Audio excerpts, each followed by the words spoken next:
Welcome to Press Play, powered by 0 to 60. I'm your host, Tyler Coleman. We got a good one for you on this Friday night. First, we're going to start with Deshaun Watson and the Texans not involving him in discussions on the new head coach. Then we'll go over to Chattanooga, former offensive line coach disrespecting Stacey Abrams for why. And then finally, the Ball brothers face off tonight. Also, the Chaminade Red Devil brothers face off tonight too, and Jason Tatum and Brad Beal.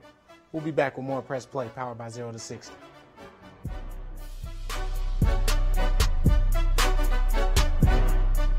Jameson Williams. I attend Carnegie College Preparatory High School in St. Louis, Missouri.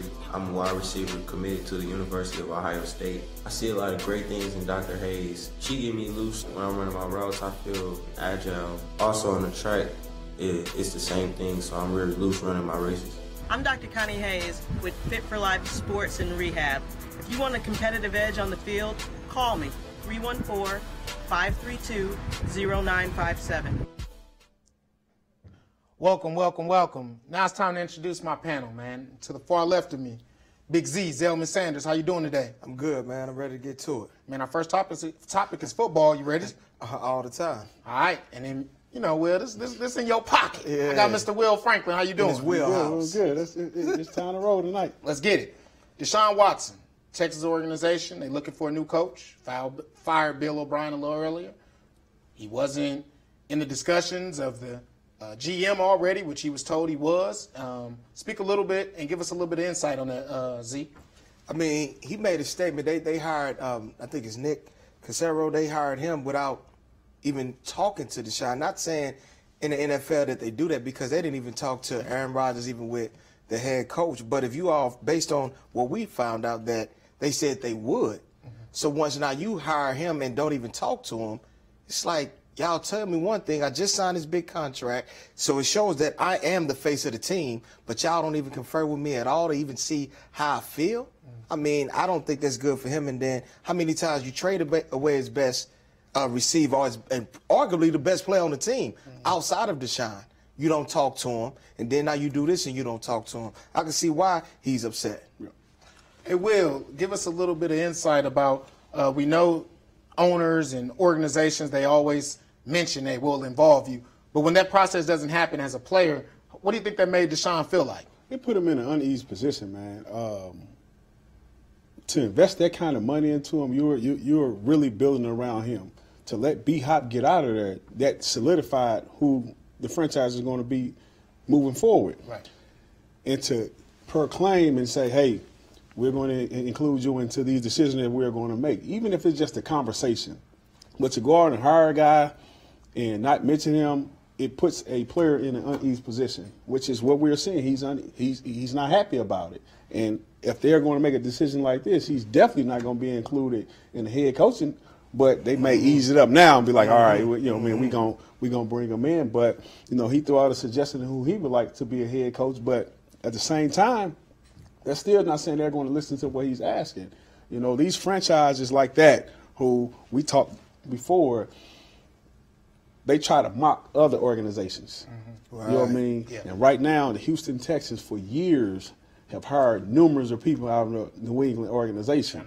So you're trying to mock something that's been built over 30 years. Right. You know what I mean? And trying to do it down there in Houston, but you don't even secure your quarterback. Right. At least one thing that Bill Belichick did right was, all right, who was the guy before Tom Brady? Bledsoe. Right. When Bledsoe went down, he made sure, hey, you are our guy, and they didn't look anything. Right. When Tom wanted a guy, Tom got a guy. Yeah. In the later years, no, they went away from him. Right. But they even gave him AB. Yeah. When he went out there on the line with AB. Yeah. So the organization like that, they went and listened to, when got Randy, they went and listened to their QB, who they are banking everything on. So if you're going to mock an organization and give a kid that kind of money, you need to listen to what he has to say. You know what I mean? So it's tough to be in that position for him, knowing that, you know, I'm pretty much stuck. Right. Yeah. You know, I'm stuck. I think the thing that's the biggest problem is the coaching candidate that he asked for didn't even get an interview. Not even a Zoom. Didn't even get a Zoom. You know what I'm saying? In a time when you ain't even got to see people right now. Not even a Zoom. Right. And he tweeted out before he deleted it, some things never change. Yep. So I wonder and I want you guys to dig. What do you think that means by some things never change? Because I think it's even deeper than just my situation. I think he's talking about the whole landscape of the head coach of what he wants. Will touched on it. Yes. You all just got Bill O'Brien. Mm-hmm. Even the head coach that's now in Tennessee, he came from up under that tree, even though he was a linebacker, but then he was up under Bill O'Brien. Even the interim coach was Romeo Crennel. Yep. He come from that tree. Then y'all go get someone else, and it hasn't worked. Yep. Right. So let's go with some new, fresh talent, even if nothing else. At least they've been picking, like if you say LaFleur, that came from Sean McVay, which was Shanahan, which was Mike Shanahan, which was offensive minds. Mm-hmm. So now you got Reed, the enemy that comes from up under that. Even from what I'm saying, Mahomes even gave, like, look, if y'all can get him. And Deshaun, like, y'all know what this man do. Yep. I got the same set and skills as Mahomes. Yep. So if I can get a brain like that with Eric Bieniemy, at least let's talk to him, see how he will run a team, or see what his future goals are for this team. Yep. As if you're Deshaun Watson going into next season, what would your mind frame be? Figure out a way how to get out of here, or do you try to make it work even with whatever decision that the ownership goes and makes? We'll start with you, Will. I'll say sit back and wait and just see how they fix this. Right. Fix this first. If they fix this by at least giving him a couple names of potential head coaches they're looking to interview to see if he feels okay with, these guys, let me do my own homework on them. If they do that, then if I'm him, I'm going to see and give it at least a training camp time to know if I'm going to opt out for that season or demand a trade. You know what I mean? That's one thing that I give this generation of football players compared to those before. They have more leverage than those before them, where they can be like, all right, I can sit back and I sit a year. Right. You know what I mean? I sit out a year. You know what I mean? And we seen it happen with Le'Veon Bell. Yeah. I sit out. Yeah. Before I play another down in this organization, I would sit out. Right. You know what I mean? So I think that's not the best suggestion for him, but if you want out, you want out. But you remember what he said, though. Even when the owner who passed away, the father said, we're not going to let the prisoners run the institution. Mm-hmm. So when you say that, and then you say that ain't what you meant, but then when you make a decision without Deshaun, you still saying you do what we pay you to do. Yep. And basically, just come to work and shut up. Yep. Right. So I'm going to put you guys on the spot. We didn't talk about this before, but I'm going to put you guys on the spot. Where does Deshaun Watson rank at in quarterbacks for you? And we'll start with you, Zeke. To me, I'll say top 5. Yep. Top 5, easy. I agree. Right now, he's top 5 quarterback in the league right now. And you think that his best years are still ahead, or do you think he's already had some of his best years? Far ahead. Once the game it's steady going to slow down for him. Mm-hmm. After that one injury, he hasn't been taking too many hits. He's getting stronger. His mind getting sharper because now it comes to a point that there's no coverage he hasn't seen. He just needs some talent. He needs some time around him. Yep. And he's a quarterback that can actually make other people better. Yep. He didn't even have Will Fuller, for the last 4 games and still led the league in passing? Yep. All right, last question before we got to go. Where does he finish at in passing yards next year ranking? We'll start with you, Z. Still top 5. It's a passing league, so he's going to throw the ball. They're going to be behind a lot. Think they're going to give him some more help? I don't know if they're going to sign Will Fuller. They've got to see how the market is. The salary cap going down. Will Fuller, he free agent because his 5th-year option was up. So they'll see what the landscape is, and then they'll make it happen. And Will Fuller probably come back. And if they can't get the KC coach, who's another guy you think that'll fit him well? That's out there? Right. Man, it's hard, man. If I'm anybody, I'd be trying to look at like the New Orleans Saints. See if they can get a guy from that organization passing-wise. You learn underneath Sean Payton, you can be another good offensive coordinator. Brady out of Carolina, who came from LSU? Yeah.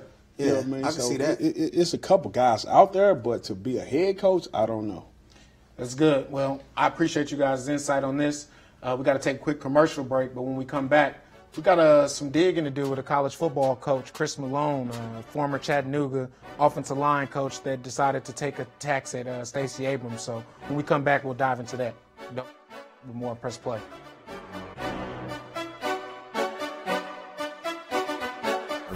Williams. I attend Cardinal College Preparatory High School in St. Louis, Missouri.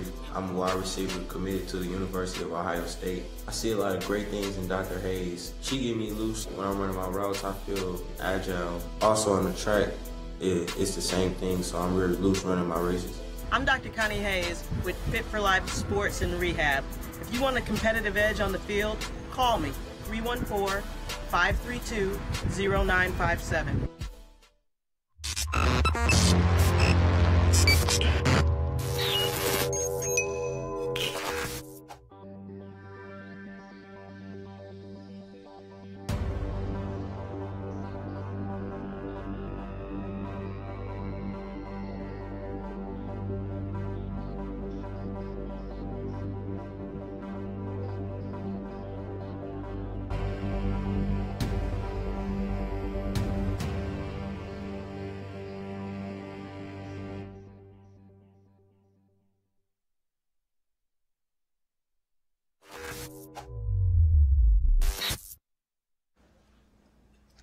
Welcome back. Welcome back. Man, college football coach stepping outside of his boundaries on social media. The craziest part to me is coaches tell kids to watch what you tweet because it'll never go away. Mm-hmm. But this coach decided that he wanted to. So I'm going to go ahead and read a little bit of what he tweeted yesterday before he deleted it and was a coward and deleted his entire account. He said, "Congratulations to the state of Georgia and Fat Albert. At Stacey Abrams, because you have truly shown America the true works of cheating in an election. Again, enjoy the buffet, big girl. You earned it. Hope the money was good. Still not governor." That was tweeted by Chris Malone on January 5th, 2021. Mm-hmm. We'll start with you, Z. When you seen these comments, and yes, the school did, University of Tennessee, Chattanooga, they did come out and fired the coach the next day. But for him to be allowed to even have those thoughts in your program, what does that say about them, and what were your thoughts on it when you seen it? Honestly, I wasn't surprised. Like they say, if you ever want to know the truth, make someone mad. So they say children, mad people, and drunk people tell truth. Mm-hmm. He just said how he felt. Mm-hmm. At the time, he was angry, so he spoke his deepest feelings at the time, and it was impulsive. But when people speak from impulsivity, that's how they truly feel. Mm-hmm. Because if it's not in you, I don't care how mad I make you, it can't come out of you because it's not. So when I seen it and I read, I said, okay, he put himself in a position, so now everybody can look at him, and now what you're going to do now? You're tarnished. For nothing, that had nothing to do with you from that aspect. So now you put yourself in this position, and you can't wipe that away. But to be honest, it's not surprising. No. That's not the first tweet. No. Won't be the last tweet. No. It's too many people that has a voice, so they're going to say how they feel. Mm-hmm. It's just so happened the position that he has, it was just brought out and publicized. Yep. But that ain't the first one. Yep. Will, we're going to throw this to you. You're a high school coach. Mm-hmm. College coaches come in and sit down and talk to you. How will this change, or if not, or what is the process that you take with, you're sending a kid down there to these coaches? Mm-hmm.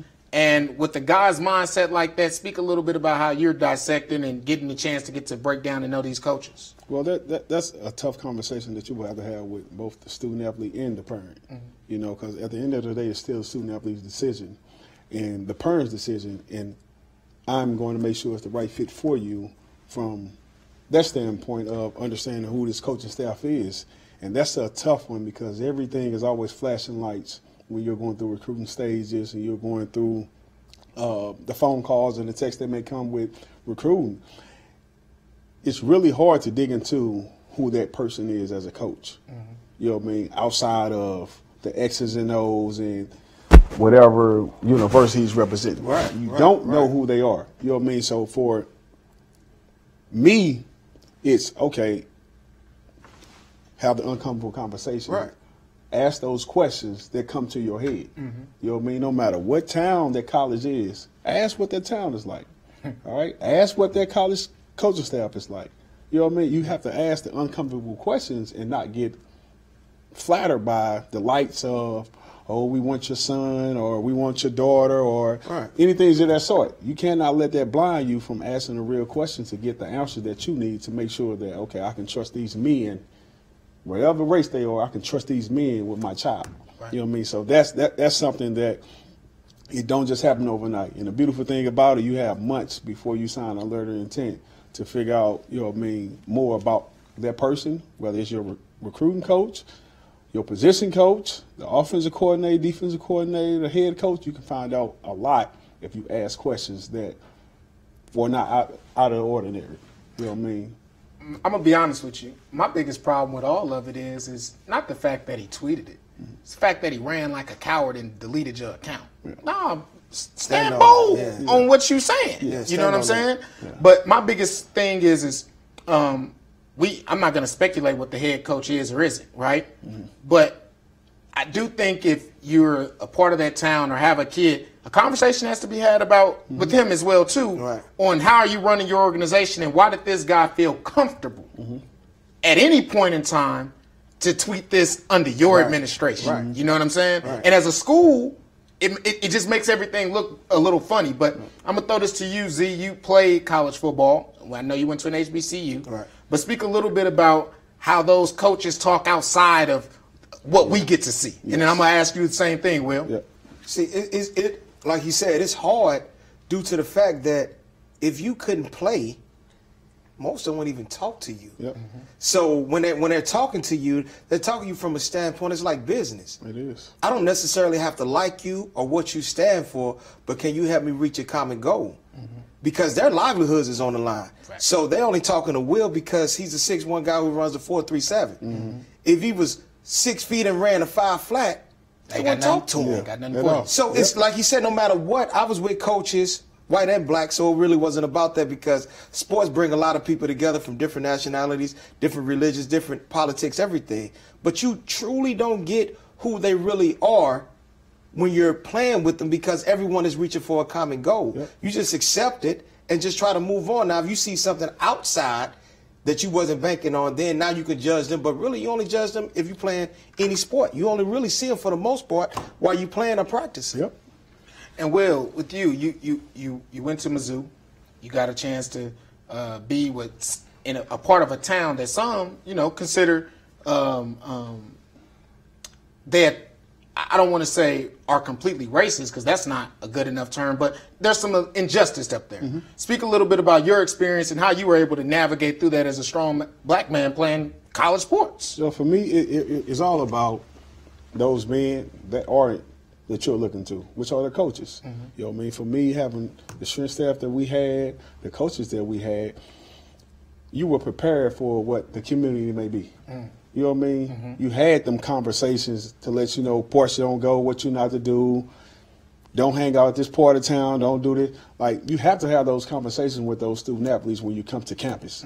It cannot happen after the fact of something just went on. You know what I mean? Like, those are when we got in camp, those are conversations. When we got in camp, we met the officers that were on campus. I mean, the campus police, and we met the local police.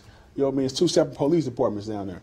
We met those guys, and you get to ask those guys questions on how to handle yourself while living in this town. Some familiarity, I built some rapport with them. You know what I mean? But then you lean to your teammates that have been there. You ask them questions. And for me, when I got there, I had a few guys that was from St. Louis already there, a few that played at Deshaun before me that was there. So I was able to just stand next to them and watch. You know what I mean? And sometimes it's better to watch than to go out there and learn on your own. You can see some other guys that can make a mistake or two. You're like, no, I don't want to do that, or I'm not going to say this, or I'm not. Learn that way.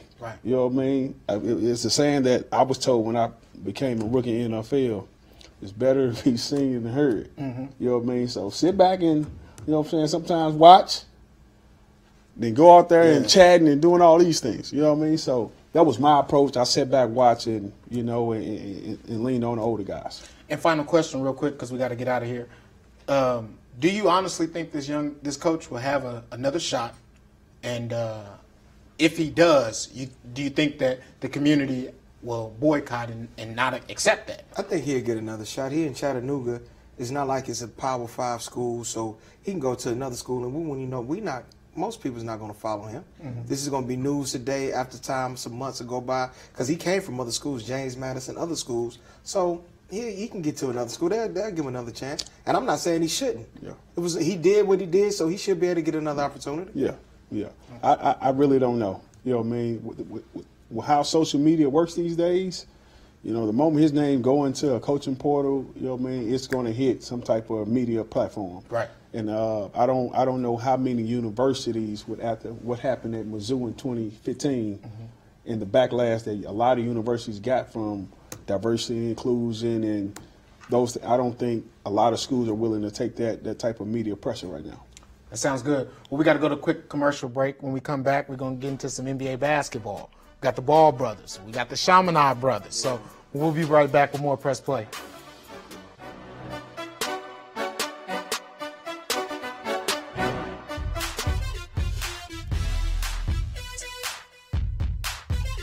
Just One Taste is moving on up. Located now in the heart of Florissant, 18 Patterson Plaza, serving the best chicken, fish, shrimp, tripe, and soul food sides. We also have catering and food truck services. And after one taste, you will be a customer for life.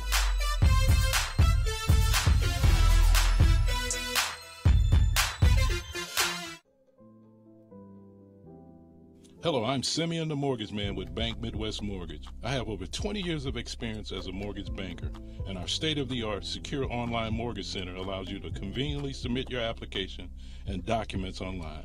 Call me now at 314-485-9838 or apply online at simeonthemortgageman.com. Allow our family to help your family reach your goal of home ownership. Simeon the Mortgage Man with Bank Midwest Mortgage. Welcome back. Welcome back. We got our last topic today, man. We're gonna get into some NBA basketball. We're gonna stay around some guards. I mean, I'm a guard / forward in Jason Tatum, but we're gonna start with the Ball brothers. They face off today. LaMelo Ball, Lonzo Ball. LaMelo averaging 11.8 points, 5 rebounds, 5 assists. Lonzo 13 points, 4.6 rebounds, 4.6 assists. The Hornets are 3-5. Pelicans are 4-4. We'll start with you, Will. Who gonna win the matchup? Who gonna be little brother, big brother? The big brother's team is a lot better than the Hornets. And he's more experienced, so that's going to be fun to watch. Actually, watch a big brother, little brother game live in the flex. You know what I mean? Like, all jokes aside, like that's a huge thing. You know what I mean? To be able to play against your brother, your younger brother at that, and to do it on a platform they're doing it. But I'm going with them Pelicans. They look very good, you know what I mean, right now early in the season. Yeah. I'm going to go with Lonzo, not that, because I'm not predicting the future, but right now I'm going to go with Lonzo, not that he even going to have a better game. He's going to have more opportunities. He's averaging 33 minutes a game. LaMelo, he's only averaging 24 minutes. Right. And like you said, he got a better team. Yeah. And I think it's more so in what you really want out that player. Yeah. You're not looking for Lonzo to really score. You're looking for him to play good defense and get other people involved and knock down open shots based on Brandon Ingram, based on the guy, the power forward. What's my man name from Zion? Zion. Yeah. You're expecting that. But I still think, like you said, I think Pelicans got a better team. Yeah. And they playing in New Orleans. Yep. I think they got a better team as well, too. I'm going to go with the Pelicans. But if you're LeVar Ball sitting back, you got to be sitting back like, I'm that dude, right? Speak a little bit about LeVar Ball and what this really means for him and that whole entire family. I think especially for any father that has multiple boys, that's a big thing to see. You know, what I mean, the hard work that you guys put in over all the years. You talking about 18 plus years that they put in to get to the stage. You know, it doesn't happen like that. You know what I mean? It's a lot of work that's put in to become a professional athlete. So, man, congratulations to him and his wife and what they've done with their boys. You know, they the one just signed to the G League. Jello. You know what I mean? So that's huge. LiAngelo, yeah. I think even though, you know, they say he's big, he got this big mouth and everything, but for that man to have this vision, even when he met his wife, first thing he said is, we're going to have 3 boys. We're going to have 3 boys. I'm going to marry you. We're going to have boys, and they're going to make it to the NBA because she was a volleyball player. And be top 5. That's what I'm saying. So I think, because a lot of times we see a lot of athletes hug their mother and they talk more about their mother because the mother is the nurturer.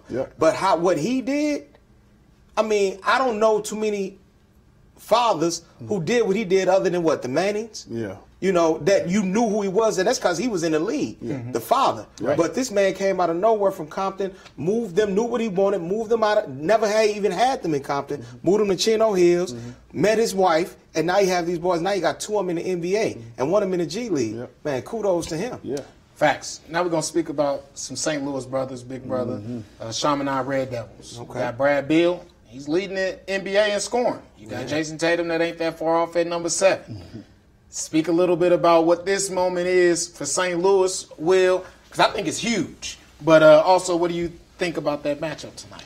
I think it's huge in the standpoint you're talking about two guys that both are NBA All-Stars. You know what I mean? That itself speaks alone of what they both have accomplished, and especially Jason in a short amount of time in the league. But for Brad to be doing it at such a high level, the way he's been doing it the last year and a half, like, man, he's playing at more than an elite level. You know what I mean? And this year he looked like he's just on a mission to let everyone know, like, I deserve everything that I didn't get last year. Fact. So, but from the standpoint of just St. Louis, you know what I mean, it should be inspirational to all athletes around here that's inspiring to be NBA players. That you put in that work, man, and those guys are giving guys, like, they'll give you time. They'll give you advice. You know, they don't hide away from those things. Yeah. Get opportunity to have that talk, listen, soak it in, and try to accomplish it. You know what I mean? That's all you can ask from them guys to one, just have that conversation. So for me, it's huge from the standpoint of being a fan and just being someone that's admiring what they're doing at such a young age. Now, see, this is a little bit more better question for you since you're from that eel side. You got what I'm saying? So you ain't got as much ties to it. But who do you think's been the best so far, and who you got winning this matchup today? Well, since I actually do, but I'm going to say this. The last time we had two players in the league that was close like that was Larry Hughes and Darius Miles. Yep. He is from Eastside, right? Yep. Yeah. Okay. But me, I actually seen both of these guys playing high school. Same here. You know, so just to see him, and I think Bradley Beal, because we had these arguments in the barbershop, who you want. I'm like, Bradley Beal right now. I don't really like to compare them. Right. Yeah. But if you put Bradley Beal in New York or you put him in L.A. or Miami, they'll be talking about him like he's one of the best top 10 players. Right. But since he's in D.C. and not getting a lot of TV time, they don't really talk about him as much, and he can get overlooked. Tatum just came in a good situation being in Boston. Not that his talent don't warrant all the accolades that he get, but you're talking about Boston. When you talk about basketball, only thing you talk even bigger than that is L.A. or maybe New York for us just a mecca of media and basketball, but not fans and history. So it's just a beautiful thing just to see these guys come from where they come from and doing it real big, man. Jason Tatum shooting 45% from three, which is absolutely crazy. Like, I mean, when I seen him in high school, we knew he was going to be good. One of my favorite matchups of Jason was probably against Malik Monk at Chaminade, right? And my favorite Brad moment is against Webster Groves at Webster Groves at the district championship. We ain't going to talk about that because Coach Boston get all hot and not to get at Brad, but he know that they ain't really win that game, but that's here or there. Special, though. Like, I'm talking about those guys were really special, though. So to see those guys in that type of environment competing against each other in the league, and we know about how Brad has been a mentor to him is huge. But, man, we got to wrap this up, unfortunately, man. Man, I'm your host, Tyler Coleman. To the far left of me, I got Zelma Sanders. Right next to me, I got Will Franklin. We appreciate you guys, and we hope that you tune back in to another edition of Press Play coming up.